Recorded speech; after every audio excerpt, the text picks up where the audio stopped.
তালিকা ঘোষণা করা হচ্ছে। কিশোরগঞ্জ 5 বাজিতপুর নিকলির আসনকে স্থগিত করে রাখা হয়েছে।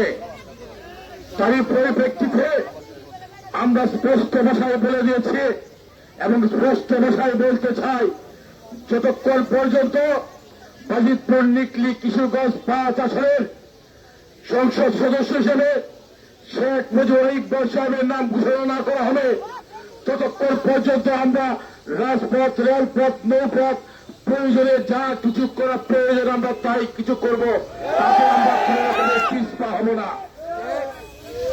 আমি আমার দলের চেয়ারপারসন বেগম খালেদা জিয়া, দলের ভারপ্রাপ্ত চেয়ারম্যান জনাব তারেক রহমান সাহেব, দলের মহাসচিব মির্জা ফখরুল ইসলাম আলমগীর সাহেব, আপনাদের কাছে সবিনয় অনুরোধ করছি, কিশোরগঞ্জ জেলার মধ্যে সবচেয়ে দুর্বল বিভিন্ন বলে বাজিতপুর নিকলি। কিশোরগঞ্জ জেলার মধ্যে যতবার নির্বাচন হয়েছে, কিশোরগঞ্জ জেলায় কোন আসন না পেলেও বাজিতপুর নিকলি আসন ধানের শীষ প্রতীক পেয়েছে। বন্ধুরা আমার, কিশোরগঞ্জ জেলার 6টি আসনের মধ্যে সবচেয়ে জনবহুল বিএনপির গাঠি, বিএনপির দুর্গ, শহীদ রাষ্ট্রপতি জিয়াউর রহমান সাহেবের দুর্গ, বেগম খালেদা জিয়ার দুর্গ, তারেক রহমানের দুর্গ, শেখ মুজিবুর ইকবাল সাহেবের দুর্গ হল বাজিতপুর নিকলি।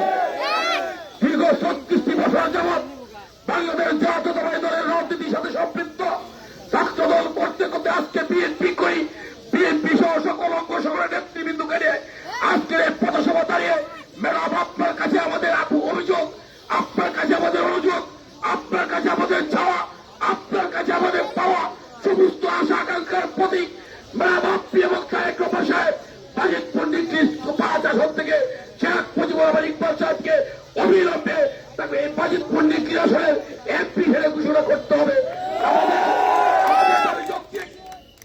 আমাদের দাবি যৌক্তিক, আমাদের যৌক্তিক দাবি মেনে নিতে হবে, কারণ বাজিতপুর নিকলিতে কোন চুটফুটের কোন আসন নেই। বাজিতপুর নিকলিতে বিএনপি ছাড়া অন্য কোন সংগঠন নেই। বাজিতপুর নিকলিতে অন্য কোন সংগঠনের কোন অস্তিত্ব নেই। সুতরাং এই জায়গায় বিএনপির আসন বিএনপিকে দিতে হবে। বিএনপির বাইরে কোন জায়গায় দিলে বাজিতপুর নিকলি উলটপালট হয়ে যাবে। তাই ম্যাডাম আপনার কাছে সবিনয় অনুরোধ, তারেক রহমান সাহেব আপনার নির্দেশে আমরা সমস্ত কার্যক্রম পরিচালনা করেছি, এখনো করি, ভবিষ্যৎ করব। আমাদের সকল চলাফল আস্থা এবং বিশ্বাসের স্থান তারেক রহমান সাহেব আপনি, আপনার প্রতি পূর্ণ আস্থা এবং বিশ্বাস আমাদের রয়েছে। বেগম খালেদা জিয়ার প্রতি পূর্ণ আস্থা এবং বিশ্বাস রয়েছে। বাজিতপুর নিকলির আসন যদি বিএনপি পেতে চাই, তাহলে শেখ মুজিবুর ইকবাল সাহেবের কোন বিকল্প নাই। বাজিতপুর নিকলির 19 ইউনিটের মধ্যে সকল ইউনিটের এমন কোন ইউনিয়ন নেই, এমন কোন গ্রাম নেই, এমন কোন জায়গা নেই, এমন কোন কোয়ার নেই যে জায়গায় শেখ মুজিবুর ইকবাল সাহেব পদার্পণ করেন নাই। দলের দূর দিকে ওই ফেসিবাদ বিরোধী আন্দোলনের সময় ওই কাবেদার ফেসিস কুড়িয়া সরকার বাংলাদেশে যখন একদন্ত কাবের করেছিলেন, ওই বৈষম্য বিরোধী ছাত্র আন্দোলনের মধ্য দিয়ে ওই ফেসিবাদ থেকে ফেসিবাদ বাংলাদেশ থেকে বিতাড়িত হয়েছে। আমরা অনেক আশা করেছিলাম 237 নামের মধ্যে আমাদের নাম ঘোষণা করা হবে, সেই আমাদের নাম ঘোষণা করা হলো না।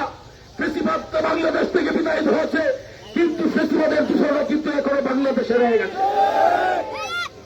যারা আজকে বাংলাদেশের রাজনীতিকে নিয়ে সুরক্ষিত মা স্বীকার করতে চাই, তাদের স্পষ্ট ভাষায় বলতে চাই, বাংলাদেশ জাতীয়তাবাদী দল দেশনেত্রী বেগম খালেদা জিয়া তারেক রহমানের নেতৃত্বে রাজপথে দাঁড়িয়ে থেকে সকল ষড়যন্ত্র মোকাবেলা করে আগামী ফেব্রুয়ারিতে বাংলাদেশের নির্বাচন হবে। ওই নির্বাচন থেকে কেউ টিকিয়ে রাখতে পারবে না। আর বাজিতপুর নিকলির বাড়িতে শেখ মুজিবুর ইকবাল ছাড়া কাউকে মেনে নেওয়া হবে না। শেখ মুজিবুর ইকবাল সাহেব দীর্ঘ 17টি বছর যাবৎ 2 যুগেরও বেশি সময় বিএনপি পিছনে দাঁড়িয়ে আছে। 17টি বছর ফেসিবাদের বিরুদ্ধে আন্দোলন সংগ্রাম করতে গিয়ে আমরা যারা মামলা মোকদ্দমাকে জেল জুলুম নির্যাতন শিকার হয়ে জেলে গিয়েছি, জেল কেটেছি, মামলা মোকদ্দমাকে বাড়ি ছাড়া ঘর হয়েছি, সমস্ত কিছুর খোঁজখবর রেখেছে শেখ মুজিবুর ইকবাল সাহেব। ইকবাল সাহেব বাজিতপুর নিকলির গোয়া মানুষের নেতা। ইকবাল বাজিতপুর নিকলিতে শুধু একটি নাম, ইকবাল ইকবাল ইকবাল ইকবাল ব্যতীত বাজিতপুর নিকলির মধ্যে আর কারো কোনো অবস্থান নেই। বন্ধু আমার, আমি বক্তব্য দীর্ঘায়িত করে ফেলছি, 2 মিনিটের মধ্যে আমার বক্তব্য শেষ করবো। বক্তব্য পরে একটা গণমিছিল হবে, ওই গণমিছিলের সমস্ত নেতৃবৃন্দ কর্মীবৃন্দ আপনারা অবস্থান নেবেন, মিছিল করবেন। আমরা মিছিল করে অবস্থান করে তারপর আমরা এই সমাপ্তি ঘোষণা করবো। ধন্যবাদ। আজকে প্রিন্সিপাল পথসভা প্রমাণ করে বাজিদ পণ্ডিতকে শেখ মালিক সাহেবের কোনো বিকল্প নাই। আজকে প্রিন্সিপাল জনসভা প্রমাণ করে বাজিদ পণ্ডিতকে তারেক রহমান কারাদা জিয়া রহমানের বাইরে অন্য কোনো কিছু নাই। কোনো জুটফুটের কোনো অস্তিত্ব নাই। সুতরাং আমাদের আসন আমাদেরকে ফেরত দিতে হবে। বাজিদ পণ্ডিতকে শেখ মালিক সাহেবকে ঘোষণা করতে হবে। তারেক রহমান এবং কারাদা জিয়ার প্রতি অনুরোধ রেখে বিনীত প্রার্থনা করে ধন্যবাদ জানিয়ে আপনাদের কাছে আমাদের চাওয়া পাওয়া সকল অভিযোগ অভিযোগ মেলা মাপতে এবং তারেক সাহেবের নিকট আমরা আমাদের এই আসন ফেরত চাই। বাজিদ পণ্ডিতকে শেখ মুজিবুর সাহেবকে চাই। এই আসন